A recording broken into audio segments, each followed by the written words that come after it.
எந்த கோயில்லயும் இல்லாத அதிசயத்த இந்த கோயில்ல உங்கனால பார்க்க முடியுங்க. ரொம்ப வித்தியாசமான முறையில கோரிக்கைகளையும், வேண்டுதல்களையும் வச்சுக்கிட்டு இருக்காங்க இங்க வர பக்தர்கள். 60 அடிக்கும் உயரமான இந்த 25 கிலோ தங்கத்தால செய்யப்பட்ட சாமுண்டீஸ்வரி அம்மன வழிபட நாட்டுல பல இடங்கள்ல இருந்து லட்சக்கணக்கான பக்தர்கள் வந்துட்டு இருக்காங்கன்ற மாதிரி சொன்னாங்க.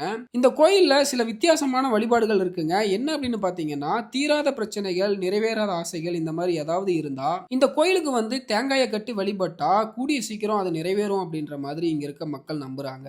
நீங்க நினைக்கிற விஷயம் நிறைவேறுமா நிறைவேறாதான்னு பசுமாடு கிட்ட ஆசீர்வாதம் வாங்கினா அது ஆசீர்வாதம் பண்ற பட்சத்துல நீங்க நினைக்கிற விஷயம் நிறைவேறும், ஆசீர்வாதம் பண்ணலனா நடக்காது அப்படிங்கிற மாதிரியும் நம்புறாங்க. 60 அடிக்கும் உயரமான இந்த சிலைக்கு அடியில சாமுண்டீஸ்வரி அம்மனோட வரலாற்றை விளக்குறதுக்காகவே ஒரு பெரிய மியூசியமே கட்டி வச்சிருக்காங்க. லட்சக்கணக்கான பக்தர்கள் நாட்டுல பல இடங்கள்ல இருந்து வரதுனால 24 மணி நேரமும் அக்கமடேஷன் அண்ட் ஃப்ரீயா ஃபுட்டும் ப்ரொவைட் பண்ணிட்டு இருக்காங்க. பில்லி சூனியம் இந்த மாதிரி ஏதாவது பிரச்சனையில நீங்க இருந்தீங்க அப்படின்னா இந்த கோயில்ல வந்து நீங்க வழிபட்டீங்கன்னா அந்த பிரச்சனையில இருந்து நீங்க விடுபடலாம் அப்படின்ற மாதிரி இங்க இருக்க மக்கள் நம்புறாங்க. இங்க வந்த பக்தர்கள் கிட்ட கேட்டதுக்கும் இது உண்மைதான் அப்படிங்கிற மாதிரியும் நிறைய பேர் சொன்னாங்க.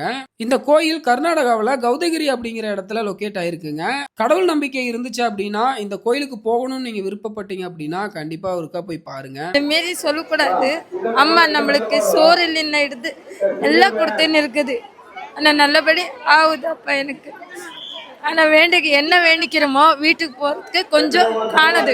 என்ன இந்த மாரி என் பையன் ரொம்ப கஷ்டத்தில் இருந்தா, ஆனால் எல்லாம் ஆயிடுச்சு. அம்மா தான் விடுகடை பண்ணிடுச்சு.